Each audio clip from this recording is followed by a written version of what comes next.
Idly hodily, everybody. Welcome back, Droid Life. Tim here. Thank you so much for tuning back into the channel. Little Ned Flanders action there for you.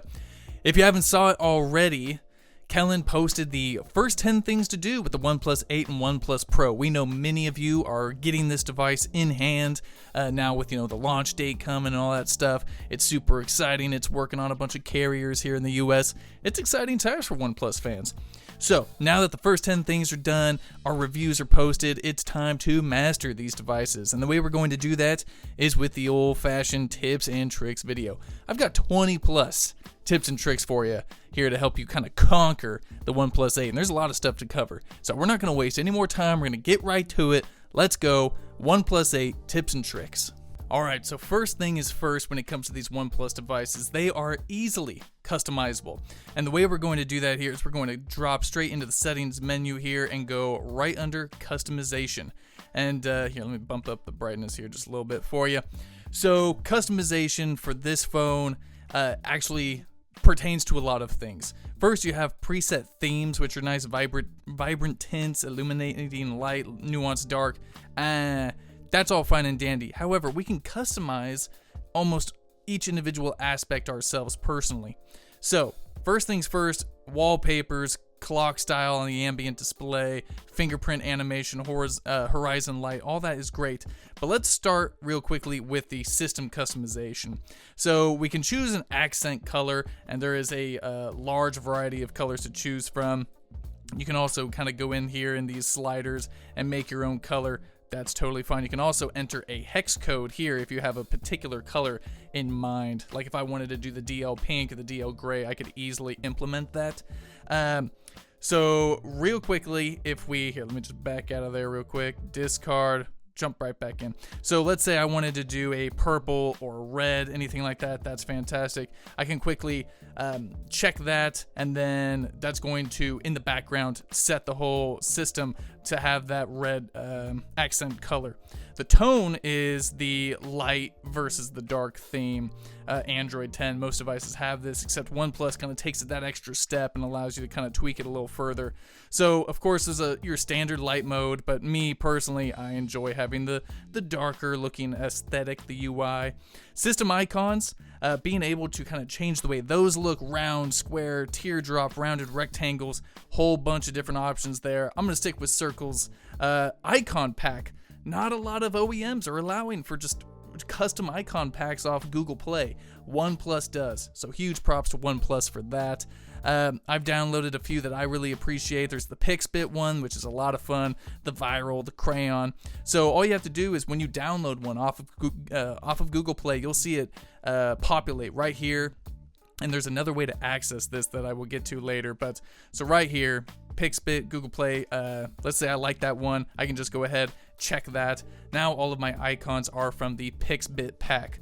And that's for all of the icons. Whether the icon pack you have supports whatever app it is you have. Like I have some apps that probably aren't supported, like new apps, that haven't been added in yet. So totally understandable if those aren't there, but just know that being able to add custom icons is a really nice touch from OnePlus. So also in that customization, clock style for the ambient display, and I'm going to talk about that here in a second. So you've got your default, which is sort of a digital with that red first letter, of course an analog look, minimalism, and then just none, which is totally fine. I stick with the default. I don't think that looks too bad at all.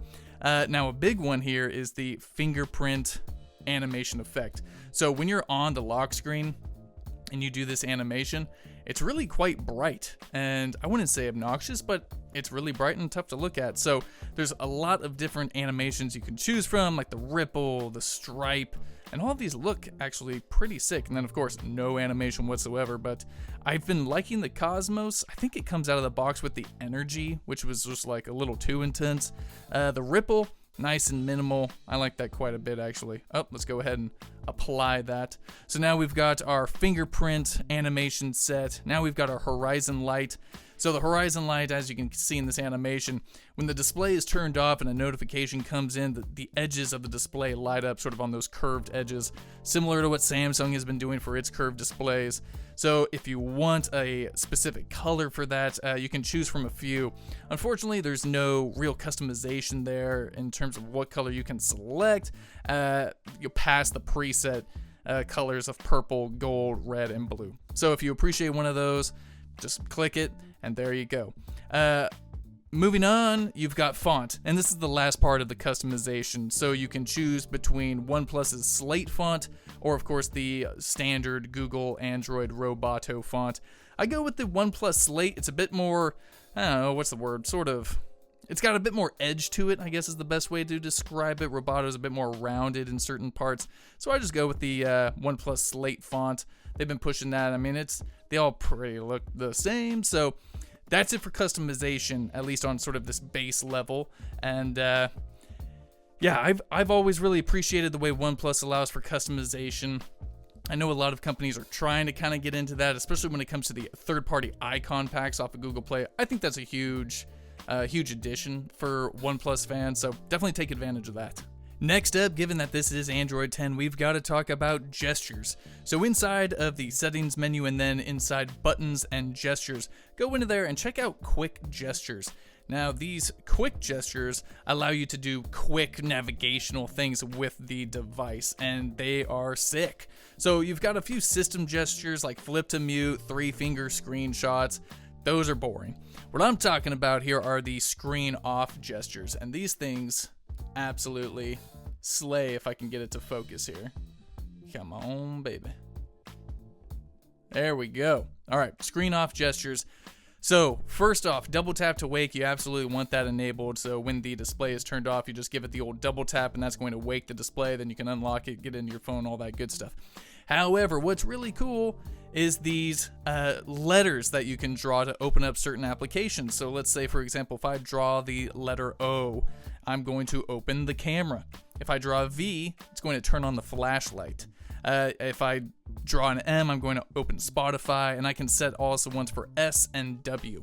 So just to show you how that works here, let's say my screen is turned off, I draw the circle, and it goes straight into my camera. Absolutely amazing. Let's say the display is turned off and I draw an M for music. Boom, Spotify opens. I mean, that's sick. Why doesn't every phone have that? So being able to access those things quickly from your display being turned off is a huge bonus for me. I've been absolutely in love with that. So make sure you take full advantage of this. Quick gestures underneath the quick gestures menu under buttons and gestures in the settings menu. That's complicated.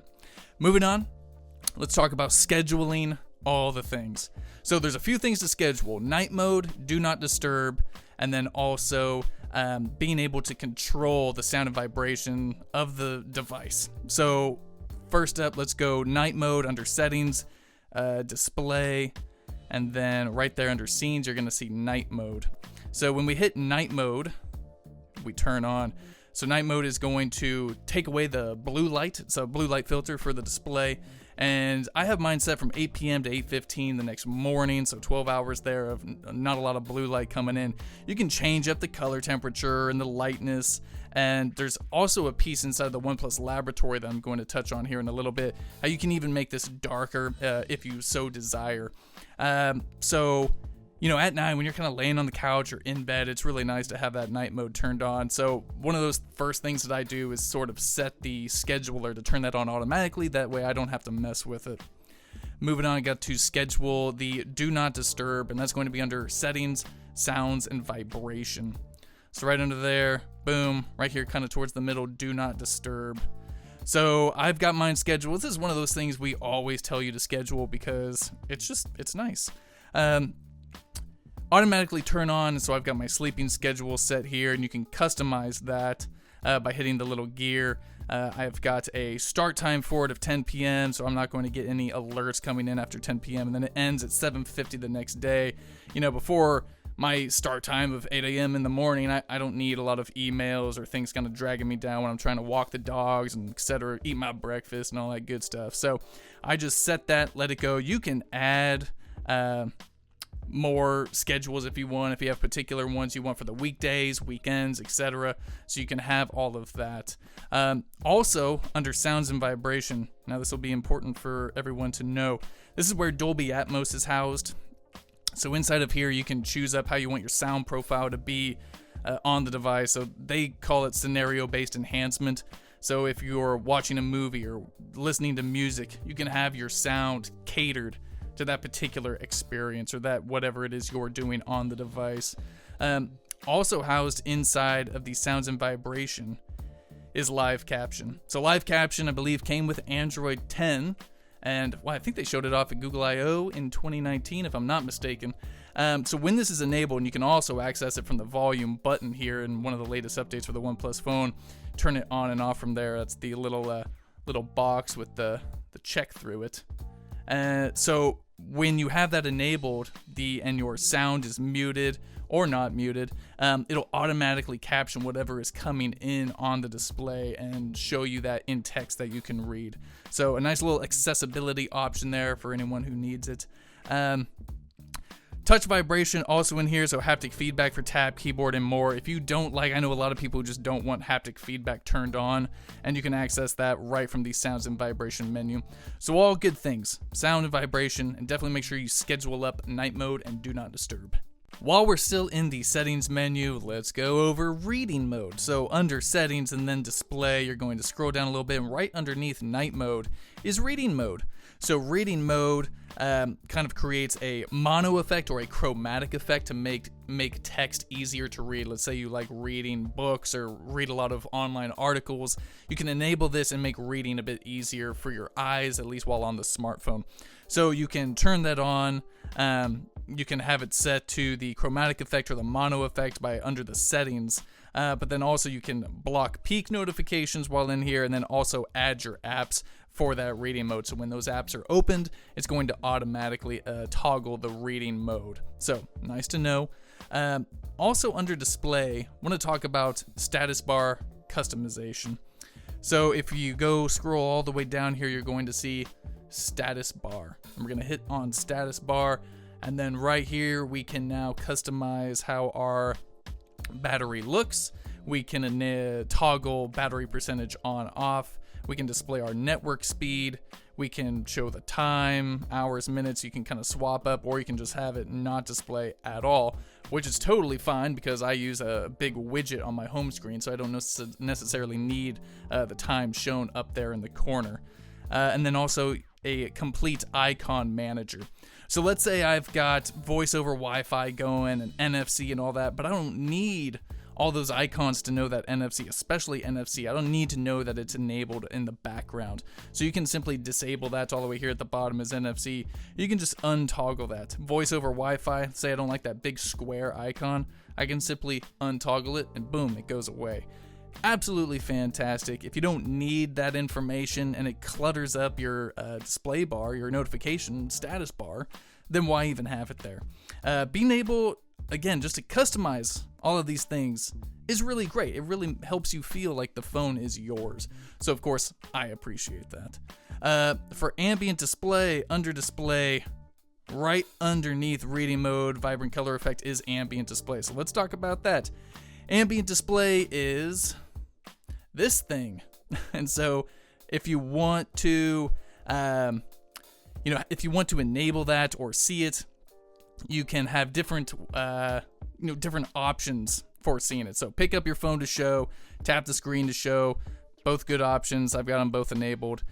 Being able to see contextual information and display message. So if I tap on that, I can have a media player. I can have the calendar event for it all displayed on ambient mode. So when I touch it, that's shown. You can have a display message, hi YouTube. So when that is turned on, you're going to see, hi YouTube. So again, other little things that you can have, new notifications coming in and that pair with Horizon Light that we customize in the customization menu.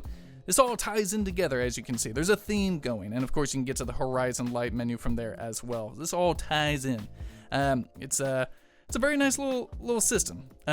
Being able to customize things, as I've already said a million times, because that's what OnePlus phones are really great about, is the customization. So Ambient Display, make sure you've got that enabled. It's not quite an always-on display, which is what we were hoping to see from OnePlus in 2020. We might see it later this year. We know they're working on it, so it's coming. Next up, we're going to talk about Quick Launch under the Utilities menu. So if we head out of Display, and then all the way down here near the bottom, we've got Utilities. So Utilities are going to be sort of your, how would you put it? Just, I guess, random settings that don't really fit anywhere else. So the first one I want to talk about is Quick Launch. So Quick Launch is great if you do a lot of mobile payments, say with Google Pay, X Android Pay. It's just Google Pay now. It's been so for quite some time. So you want to enable that, and then you can go to shortcut settings. Now, I've got a quick voice search, so say I don't have a squeezy side, right? This isn't a Pixel, so I can't quickly access Voice Assistant from when the phone is turned off. I also can't access Google Pay quickly. However, with these shortcuts, I absolutely can. So what you do is I can go into my fingerprint reader, unlock the device, and then keep holding it. I don't let go. And from there, it brings up these shortcuts, and I can voice search for Google Assistant, boom, and I can also bring up my Google Pay. So being able to quickly access my card, say I'm at the store, boom, tap to pay, etc. Easy peasy, lemon squeezy. Absolutely love the Quick Launch. Also within the utilities is that OnePlus Laboratory, and this dates back, well, it doesn't date back. This is what I was referring to with the DC dimming and the night mode that I was referencing. So DC dimming, I'll just give you the explanation that it says. The DC dimming will adjust the screen brightness by changing the circuit power of the screen. When enabled, it will reduce screen flickers at low brightness, but this may lead to abnormal colors being displayed in some cases.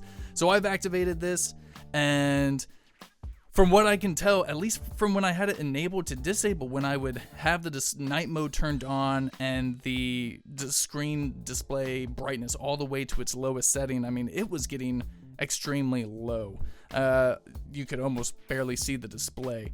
So I like it, and you can choose a like or dislike, and OnePlus takes that feedback seriously. They also have a enable dark tone in more apps. This one is sick if you're using Hangouts. So under here, you can have two of these supported apps so far. There's Discord and Hangouts. I definitely enabled Hangouts, and now instead of that white background, because Google refuses to update Hangouts to make it cool and to make it fun for everyone, I can just do it from inside OnePlus, and it makes that white background turn dark, and definitely kind of goes with the overall aesthetic I have of the device. Next up, let's talk about the launcher here. So hidden space for the app launcher has been something that OnePlus has built into a few of their devices in the past. So when you're inside the app drawer, you can actually swipe to the right, and on the left side there's this hidden space. As you can see, there's a little sailor man, and you can add applications to this space. So let's say I wanted to hide, well, I don't know what I would want to hide, but let's say I wanted to hide Pixbit, and I can just go ahead, check that now. It's going to be inside this hidden space. So I believe if I come back over here, yep, no more Pixbit inside my regular app. So if you have an app you need to hide, say you're trying to hide Tinder from whoever, I don't care who, it's just an example I came up with, you can go here, put it in your hidden space. Additionally, obviously this is quite accessible. If your girl or boy, if your significant other knows that the hidden space exists, they can quickly swipe over. That is where that settings bar comes in, and then enable password. So now we can confirm the password, and now when we're inside the app launcher, we can scroll over, but we either need our fingerprint reader, our fingerprint I should say, or the password, and then you can access that hidden space. So definitely a nice little touch here. If you want to select more apps, you can totally do that. If you want to deselect, so be it, and then nothing is there. So hidden space is a nice little clutch little tool for anyone who needs to potentially hide some sensitive information on their smartphone. Now it's time to talk about home screen customization, and of course, like the theme of this video, it's all about customization. So when you're on the home screen, of course, you can just long press on that display, go into home settings. Obviously, there are a ton of options here. You can add icon to home screen, so that's apps from Google Play being automatically added to your home screen. I've got that disabled. That annoys the heck out of me. Swipe down for incoming notifications, and then discover. So I can just swipe down, and that's going to get into my system settings and all that, and then I can swipe right for Google Discover. Absolutely love that. I wish that all the phones supported that. Unfortunately, they don't. Double tap to lock your device. So let's say if you double tap on the blank area of the home screen to turn the screen off and lock the device, let's say that's enabled. I'm back home. Boom. Now the phone is locked. So very nice little touch there. Of course, I can't go back home. Boom. Home screen settings. Okay, we're back in. Hide icon labels. So right here, now I've got them unhidden so you can see all the different, I know what all these apps are. So if you've customized your screen and you know what's on your home display, maybe you don't need your icon label, so I turn those off. You can change the launcher layout, but there's only two options. There's the home screen only, which is the all apps can access from the home screen that gets rid of your app drawer. And then I've got home screen and drawer. That's just the way I prefer it. Notification dots on. So being able when an app has an incoming message, you're going to see these little dots right here. You can long press on that, see what's coming in, etc., etc. Definitely a nice little thing that's been in Android for quite some time, actually. Now, this is also where you can access the icon pack. You don't have to dive all the way into that customization settings menu. So right here, you can choose up your icon packs. I've got Crayon. I've got Viral. There's a whole bunch of Delta, bunch of sweet icon packs on Google Play. If you're interested in any of these, I think we've done write-ups on all of them on the site, so feel free to check those out. Home screen layout. This is where you're going to choose how many columns, 3 versus 4 versus 5, and also change up your icon size. I've got mine set to the largest, and I've also applied the most columns that I can. That way I can fit a whole bunch of information on there with not losing any type of space. There's also the hidden space. You slide outwards with 2 fingers on the home screen to enter hidden space, and slide to the right in the drawer to enter hidden space. So multiple ways to access the hidden space on Android devices, or OnePlus devices, I should say. And again, customization is the theme here. And I think any OnePlus user already knows that. But say if you're coming from a Samsung device or a Pixel device, having access to this type of customization is a huge bonus. All right, and certainly last but absolutely not least, let's talk about the camera. So if we dive in here into the camera, there's a few settings I want to talk to. Obviously, y'all probably know how to use a camera, but there are a few certain things that we should talk about. So when you're scrolling through these different sort of settings that you have here, don't forget you can just slide up to access all the different modes right here, like your Pro mode, your Nightscape, Panorama, and all that stuff. But when you're inside of a setting, go here into the settings menu here. You can disable a few things like the ultra shot. You can mess with your aspect ratio 4:3, which is like that, Instagram size, a full, and then the 1:1 aspect ratio, which is your true Instagram, the 1:1 square. But of course, Instagram does support now the 4:3. So good to know that. Smart content detection, that is labeled in here, as well as the mirrored selfie photo, so things are flipped when you're in the selfie mode. What I want to talk about though is the histogram and the horizontal reference line. Both of these I have enabled when shooting in the Pro mode, and of course that Pro mode allows you to tweak white balance, tweak the ISO, tweak all these things that you can't normally do in the standard camera mode. Under the general section here, we have the custom modes, and this is where you can actually change up which order all those modes come in. So you can't change the video mode or the photo mode. However, you can if you want to swap up where the panorama is, all that. And by being able to move those, you can change video to the far left, photo, and then you can kind of tweak how you want all those to be. Of course, if you want to remove some, so be it. I don't use time-lapse all too often, so I just go ahead and X that. And then, of course, when those modes aren't added, you can go back in, add them, no problem. Back, and boom, they're back. Also, when scrolling down a little bit, grid. So I use a 3:3 grid. There are 4:4 in the golden ratio, of course, but I go 3:3, and that, of course, is the little grid here, the white lines you see when you're inside of the camera itself. Also down there is the shot on OnePlus watermark option, which you can have enabled or disabled. Entirely up to you. I choose to not have it, clearly. And then, of course, you can add your name to it and all that stuff. Fun stuff. If you're taking a lot of great shots that you feel like showing off that you took with your OnePlus device. Shutter sound right here. Of course, I've got that disabled just because, oh, goodness gracious, you know? And then when you're inside photo here, we have access, of course, to Google Lens. So Google Lens, you have quick access to translate, quick access to reading text, a search, shopping mode, as well as a dining mode.